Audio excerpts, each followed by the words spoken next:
Like, just make the game a little bit better, and that's all I really care about. Yeah, I kind of agree with Pram's fix. Maybe something else, like person going first can't attack. That wowould stop a lot of FTKs too. Or I don't really like that either, because if you need to eke or something, you can't do that. Yeah, that would stop like Call for Family. Yeah, but I mean, maybe not attack for damage, but at that point you're getting pretty complicated. So I think Pram's fix is best. Okay. I kind of feel like we should go back to the rules. I don't even know what it was. They've changed these rules so many times by now. Back in with the Oxus, is what you're thinking? Where if you go first, you can't play supporter, and also you don't draw a card. I think that would kind of even it out a little bit. Okay. Yeah. I think not drawing a card is a big advantage for the person going second. Yeah, I agree. But then not playing supporters kind of like screws you, doesn't it? Yeah. No, I mean, we have communication. There's no perfect fix. No, I know. I mean, people have honestly, communication. Yeah, I actually kind of like that because I remember back then the format was actually a really healthy format too. So. Oh yeah. Yeah, that sounds good too. Cool. So I think there's definitely things that can be changed.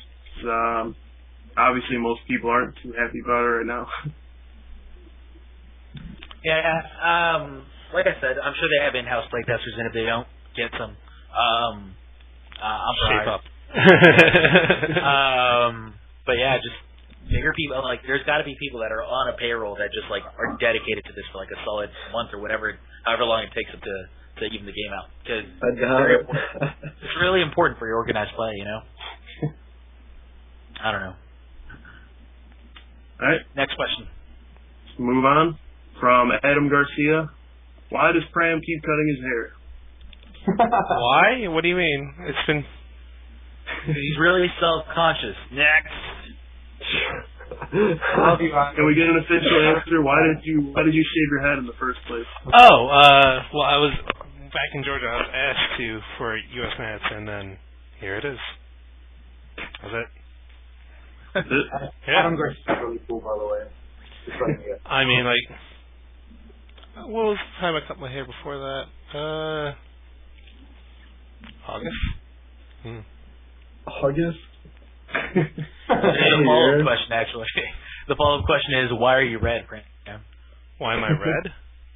Yeah. Cause that's actually, I want to know this one, too. Because I'm a little bit more tanned from the softball game. Finally went out in the sun. All right, that's cool. Alright, moving on. From Mr. 619, how do you guys feel about Catcher being released? Do you feel with Catcher being released going first will be a whole lot better still? Or will it help out going second? Catcher is bad for the game, in my opinion. I mean, I know that it takes away coin flips, but geez, like, I wish that neither of these cards was in the format, to be honest. But like, I just think that Catcher is just gonna make it so that the format is just gonna be so one-dimensional. I don't know what the best deck is gonna be yet, but there's gonna be like one major best deck that just like abuses Catcher, and there's gonna be other decks that like just try to compete. But Catcher being in the format just like kind of like keeps slapping them down until they figure out that they just can't use that deck, because it's hard to it's hard to use Vileplume if your auto sheet's getting snapped right now. Imagine when there's a Catcher in the format too. Vileplume's just not going to be viable, and it's going to be the same way for almost every other set of deck. And I think that there's just going to be like one deck, probably stage one deck, that just like dominates because it just can abuse the card so well. So I don't like the format. I don't like the card in the format, and I don't like reversal in the format either. But I don't think they're taking a step in the right direction by making you flip less. I think they're taking a step in the wrong direction because now they're making the game like that much more brutal if your opponent goes first. I mean, I agree with what you're saying. It's not really healthy for the format, but there's ups and downs to it. Obviously, it takes away the splits, and then both players know that they're not going to have to take a chance for what they want to kill, so they can technically build their deck around the fact that they always have to drag up kind of like a Luxray, But I mean, I don't really think it's very good for the game. The fact that you're going to have 4 Luxrays and Junk Arms in your deck. But I don't know, man. It seems pretty unhealthy. Yeah, I actually like it. I think anything that eliminates splits is good for the game. I mean, anyone that saw the files knows there's a ton of flips in the game. The worst feeling in the world is playing yourself into a position to win. All you need is one reversal, and you flip like 4 tails in a row and lose. It's that. You played perfectly, and then you can't. That never happens. Never. Yeah. That's, anything that takes away luck is good in my book. I mean, the format will obviously change a lot. Some decks won't be viable anymore, but that happens all the time. Doesn't that add luck, though? Like, I think that adds luck, because now, like, going first goes from, like, you know, you're about 60% to win or whatever, to, like, oh, cool, I'm, like, 95% to win, because all I have to do is get out a Donphan or a Yanmega, and your basic is going to be dead. Absolutely. You can't hide it. No more, buddy. You know? That's what I think. Like, I think it adds luck more than anything. Like, now I'm like, well, at least hopefully he can miss his reversal. No more, you know? I don't know. I've also lost a lot of games where I went, like, over, and they went, like, nuts. So, like, where if it was like, oh, all I had to do was, like, get one more heads, and I would have won anyways. So. Yeah, but, I mean, so have your opponents, you know? Like, if your opponents would have gone more heads, like, I don't necessarily, I mean, obviously it adds luck, like, in the most blatant sense. But it also takes away luck from your opponent, like, just, like, getting lucky that he top decked the reversal or the catcher or whatever. That's just, you know, being able to just brutalize your opponent with one card without any type of drawback is silly. Like, at least the drawback is now that he misses it 50% of the time. If that card says, hey, look, I win the game if you don't have any other options, then it's just overpowered. And why would we want overpowered cards in the format? I mean, like, we all agree, kind of, like, it's not, like, the best. They probably shouldn't have printed it. But, you know, it is what it is. I'd take catcher before I take reversal. But yeah. I don't know. I'm kind of torn between it. I mean, in one sense, anybody who actually played one, it was just like base set through Fossil. Those are just like the worst formats ever. Yeah, exactly. It was just like constant gust of winds. Like there were no setup decks ever. That's exactly what I'm getting at. Yeah. Yeah. So you're gonna see probably just like all simple rush decks like a Zekrom or a Donphan. Just see more and more Yanmegas. I think stuff with like Magnezone is just gonna fall apart because you have no way of keeping your stage 2s going. Yeah, I mean, it's just brutal being able to just guff something up for a trainer, and that's it. Yeah, there probably should have been a draw. They probably should have put some kind of drawback on it, like maybe made it a supporter or some kind of restriction on it. But if it said your opponent takes a prize card as you play this card, I would still think it's overpowered. Really? Are you for real? Yeah, no way. Crazy. You're crazy. I'm saying that it would be more balanced, but I would still play like 4 of it.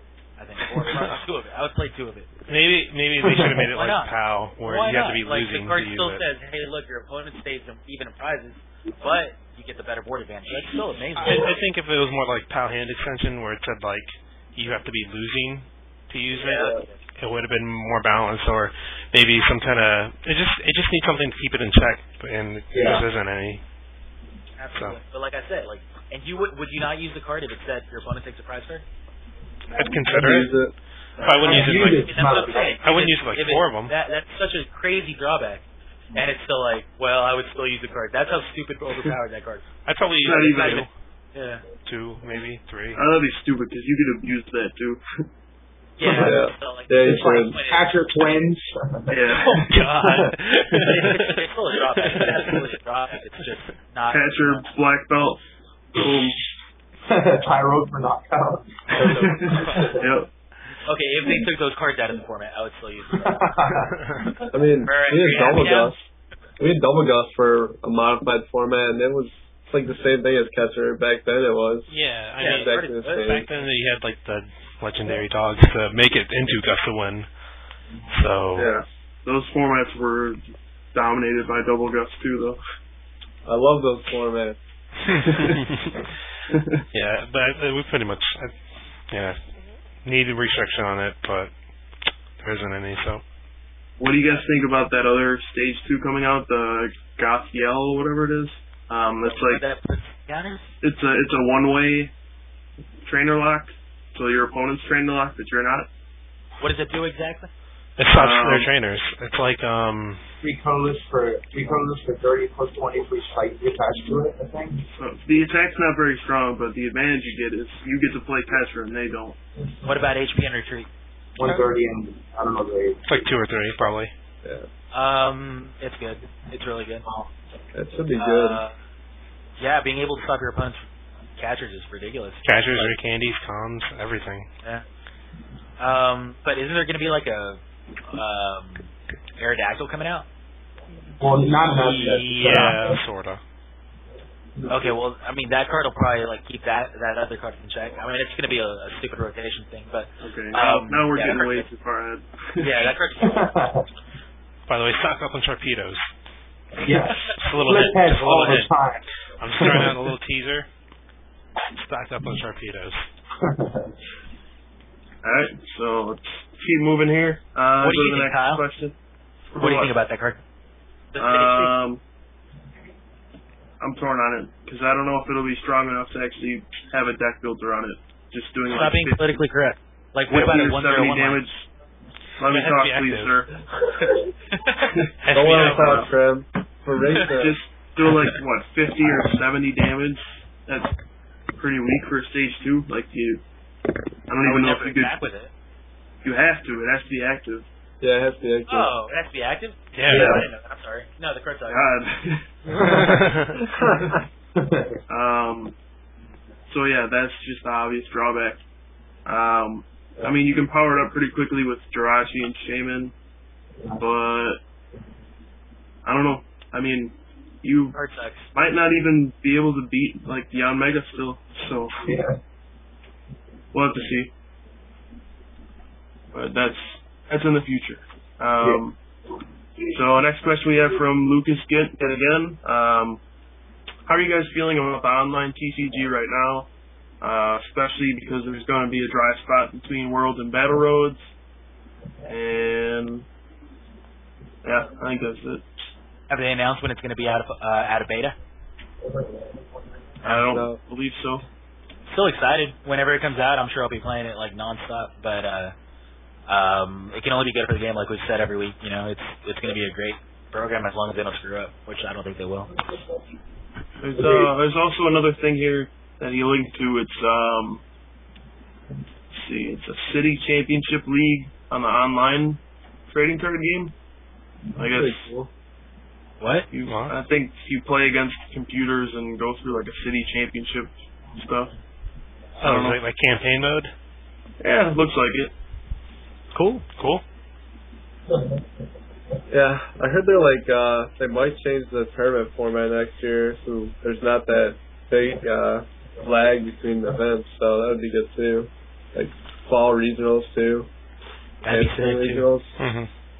As long as their prize support stays the same, I mean, that's only good for the game. Yeah. What do you think, though, Justin? Because we've always talked about, you know, how Pokemon TCG Online is going to be good for the game, but you haven't been able to, you know, voice your opinion yet. I mean, like, I'm not gonna lie, I love testing online. Like, I used to play Apprentice all the time. Like, I was never really a fan of Red Shark. No offense to Portuguese, but Apprentice is my thing for a while. You know, but like in general, it's play TCG. I believe it's what it's called. So, Yep. You know, I love that place. Like, I was playing it when it first came out, the beta first came out. It was really good. Like, I played with my friend Greg. You know, I love the pictures. I love the way it works. Everything seems really good. And I agree with Trent. It can only help grow the game and help people, you know, get better and actually have time to test and not just have to come over to the houses every day. Yeah, and on the topic of that Play TCG program, we're actually talking with the guy who makes that